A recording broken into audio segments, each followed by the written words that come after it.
What's up, team? It's Ghost Stories Gaming, and today is going to be a video about my personal ranked grind in Marvel Rivals. It'll be the first video in a series highlighting this journey with the goal of earning as high a rank as possible while trying to share and learn some real practical advice and my experience on how to move from rank to rank, coming from a non-professional player, non-professional streamer, someone who doesn't get paid to make this content. I can carry this series over from season to season depending on how it's doing. So if you guys like it, want to see more, interested in seeing season 2, which is about 90 days from now, give or take, we can keep it going. So in this video, we're going to be covering up bronze 3 to silver 3. I've never dedicated myself truly to a rank grind in any multiplayer game before. I played competitive in a lot of different games, the competitive modes, but never really went for it, if that makes sense. That being said, Rivals is just too damn fun. I love the style. I was an Overwatch fan, Paladins fan in the past. I love these types of games, these hero shooters with a big emphasis on objectives. So if you guys have any types of recommendations, what you want to see in videos like these, please just let me know. This is my first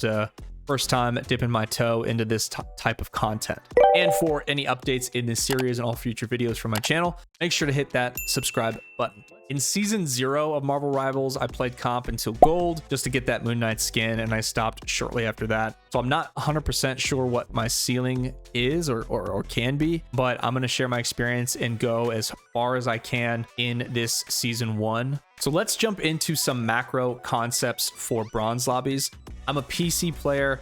I streamed competitive for about 4 hours so far in season 1 and moved from bronze 3 to silver 3. I had a range from 1 to 5 teammates during this session. Some wins, some losses, but eventually we made it there. So what I can say for certain about bronze lobbies, especially only about a week or so into this season 1, is you're going to run into a huge range of skill levels, and I mean gigantic range. So you need to be mentally ready and patient. And if you think you're better than you are and you belong in a higher rank, or you've already proven that you belong in a higher rank by hitting those higher ranks, then you need to be ready to help your teammates and share advice, because there are players that are truly stuck in bronze and silver and they need help, and they need, I'd call it light coaching. Secondly, if you go into Marvel Rivals going, hey, we just need a full team of 6 to go in and dominate, I'm not even 100% sure that's actually the move.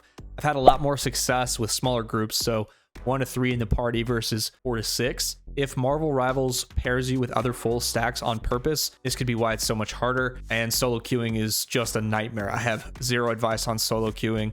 I hated every aspect of it, hated every second of it, and it's only going to get harder as people get better at the game. If you're truly trying to advance in these ranks, I'd recommend playing with at least 1 friend, maybe 2 at the bronze and silver levels, because the range of teammates is so wide, it's better not to roll solo in my opinion. And if you get the 1 to 2 teammates, and maybe you guys aren't the best, but you have a better chance of landing teammates that are much better than the lobbies that you're in.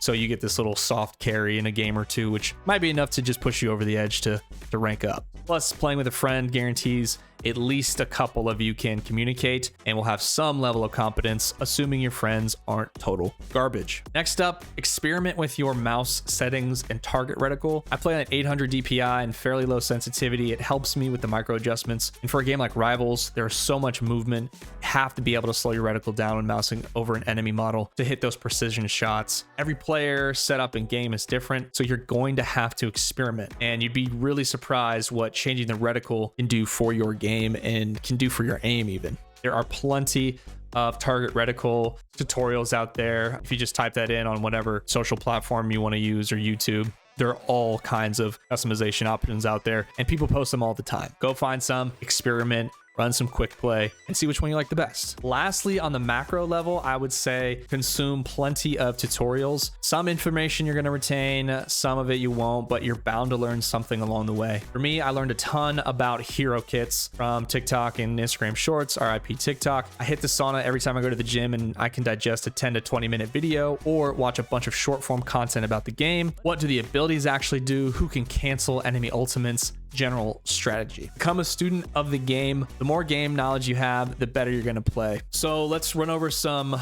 basics for the actual gameplay. So first up, And this is something that's, for whatever reason, still controversial in 2025 in online multiplayer gaming. Turn your mic on. If you don't have a mic or you don't think you can afford it, borrow one from your friends, borrow one from your family. Go to thrift stores. Some of those mics are going to be outdated, but you will find old electronics just piled up in a corner. Every thrift store has one, Goodwill, whatever. Go there. You're going to be able to find a microphone. I promise, and it's not going to be expensive. So whatever you need to do to scrap up some coin to go find a microphone, please go get one. Got to have a microphone. Even at the bronze level, it's going to set your team apart. Even if 1 to 2 people can communicate, it's a lot more than what the other team is doing. So people are shy and just often wait for the first person to talk before adding to that conversation. You don't need to be an IGL. You don't need to be this super inspirational leader. Just narrate what you're seeing and what you're doing. Now, if you're a content creator and a streamer, you should be doing this already, so this shouldn't be foreign to you. But just talk about what you're doing, especially if you're a support player, especially if you're a tank player. Even just coordinating ults can make the difference between winning and losing a match. So people are shy. Just voice your plans. You'd be surprised how often people will jump in once they feel comfortable, once someone else says the first word. Announce where enemies are. Hey, we got a Black Panther on the left. Hey, we've got a Captain America that dove the back line. Hey, I have my ults. Call for it when you want it. Hey, I'm going to sit on my ults until they ult. Hey, push forward, pull back. It doesn't need to be super complicated. Just 1 to 2 people can start communicating. People will listen up and coordinate. Next up, I would try to have a basic understanding of every hero. It sounds like a lot, but you should have a general knowledge of how to play everyone, which will help you play against everyone. If you know every hero's abilities and kits do, you have a better chance of winning when you're fighting against those heroes. Next up, keep track of the best that you can. Keep track of when enemies use their ults. I would say ultimately support ults are the most important in the game. Keep track of when the enemy support characters use their ultimates, because if they pop both of them at the same time, or they kind of stagger them and then everyone has their offensive ults, they have no defense against that. So that might be a good time to drop your offensive ult, try to pick up some kills. A really basic one is to play cover. At this level, you're going to see a lot of people just stand in these firing lanes and just get absolutely melted and call for heals. Why didn't you heal me? Why didn't you heal me? Well, I don't know a lot of healers that can just heal straight through 6 people shooting at them all at once. So part of what keeps you alive is making sure is avoiding being shot by the enemies. Playing cover also buys time for your support characters to heal you. If I'm in the middle of a reload as Cloak and Dagger and you're just standing in the middle of the lane, I'm not expecting you to turn around to see when my reload's done or making sure I'm ready to go. Hop behind cover. If there's no reason to push or if there's no opening, there's no reason to just stand out in the middle and just get blasted. It doesn't take much. You don't have to stand behind cover for too long. Just pop back and forth, do some peeking. Let half of those bullets or half of the projectiles go into a solid surface and not your character. And a part of playing cover is helping your supports by helping yourself. So use health nodes, be aware of where they are on maps. If you're in a pinch and a healer goes down, health nodes are the perfect way to sustain the fight and stay alive. Be aware of where your supports are at all time so you can get healed and defend your supports as much as you can. Next up, I'd say be flexible in your hero choice and communicate that to your team. I know there's about 10,000 videos, people poking fun that people refuse to swap, and you're going to run into that. I guarantee you will run into that at every level. At this level even, you'd be surprised who's willing to swap. And people are generally honest. The hardcore people are not at the bronze and the silver levels. You know, I can flex the tank, but I'm not the greatest. I'm a little bit better at support. Is anyone willing to swap? Just say that, and you really would be surprised how many people chime in. But be flexible in your choice, and what that means, and this comes back to having a basic understanding of every hero and how to use them. You don't have to be the best at every hero, but if you can have a basic foundation with every hero, you might allow someone who really excels at one role to take that role. And I'd rather have someone who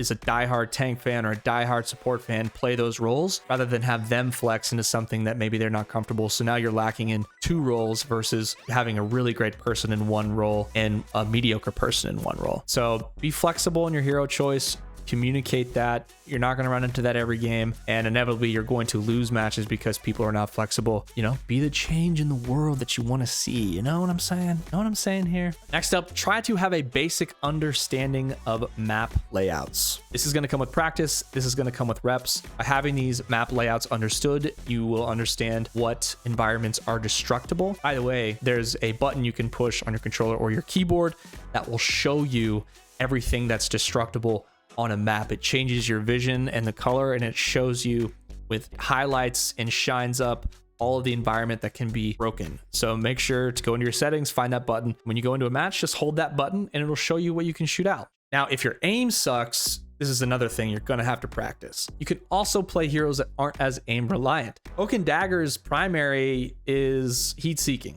It locks on. So if your eyes are going and you're getting a little bit, long in the tooth, you say, hey man, I can't be the DPS that I once was, but I can play the support because I don't have to aim with Cloak and Dagger, or I don't have to aim with Scarlet Witch, or I can play Iron Man and do a bunch of AoE damage. It's not like the greatest solution, but it can be a solution. No, you can play tank. I'm not expecting my tank to lead the game in kills. You can use your abilities correctly. You're a great tank. You have that timing down. You're a great tank. So find those characters that maybe aren't as aim reliant.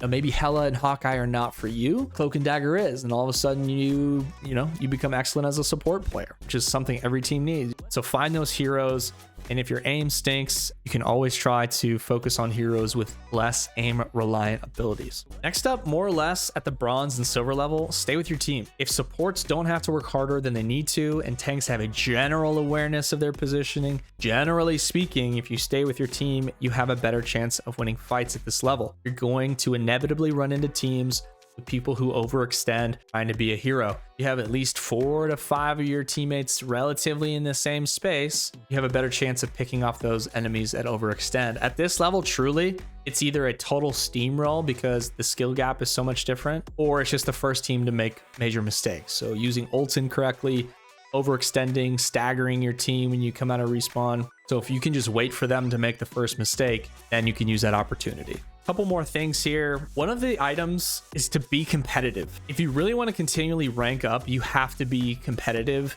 And I'm sorry, but playing ranked casually makes no sense. If you aren't semi-serious about it, you're not going to get very far. If you just want the skins, so you're going to rank up to gold, which is what I did last season. I just wanted the skins, so I ranked up to gold. That's all the effort I wanted to put into it. That's fine, because you don't have to take it as seriously at this bronze and silver level. But after that, you're going to have to lock in. You're going to have to become a student of the game. You're going to have to practice. So if you really want to be competitive, you have to be competitive. So when you go in there and it's like, guys, it's just a game, it's not that serious, then don't play competitive. Just play quick play. Because if that's your attitude, you're never going to advance, and you're just going to hinder all the other people who are trying to take it seriously. Last item here, guys. Thank you. I know this was a little bit long-winded. You have to get the reps in. You have to play a lot. The more you play, the better you get. Don't listen to content that says this is the fastest way to rank up. It's the same thing as take this pill and lose a lot of weight really fast. It doesn't apply. It just doesn't apply to everybody. There are too many variables between players, and then you have to multiply that by 6, because there's 6 personalities, 6 skill levels, 6 play styles on a team. It's not a one size fits all answer. The fastest way to get better at anything is reps. You just have to invest more hours playing. You have to invest more hours studying the game, learning about heroes, learning about maps, trying those techniques, trying out all the tech, using your microphone, increasing your knowledge. And ultimately, you have to click the Q button to advance. You can't advance in ranked unless you're playing ranked. If you're throwing your head against a wall for 3 or 4 hours and you're getting nowhere, turn it off, come back to it in a little bit. Don't give up, but you have to get the reps in. There is no fast way to do it other than get online, queue for the games, and grind it out. And that's why all the top streamers and all the top players call it a grind, because it is. So when they're like, oh, dang, they're already Grandmaster. Like, yeah, dude, they play for 10 to 20 hours a day. Of course they're Grandmaster. Of course they're eternal. You have to get more games in. Thank you guys for hanging out. This is the first in this series, first video of its kind on my channel. If you guys have any feedback, please let me know. Even recording this, I know this one was a little long-winded, so maybe I'll try to tighten this down for the next ranks. The next video will be highlighting silver 3 to gold 3. So it'll be all of the silver ranks and what my experience was, share any practical advice for advancing through those levels. My name is Ghost Stories Gaming. Appreciate you guys, and thank you for your time. Once again, for future updates in this series and all future videos from my channel, make sure to hit that subscribe button, and I'll catch you guys on the next video. Peace.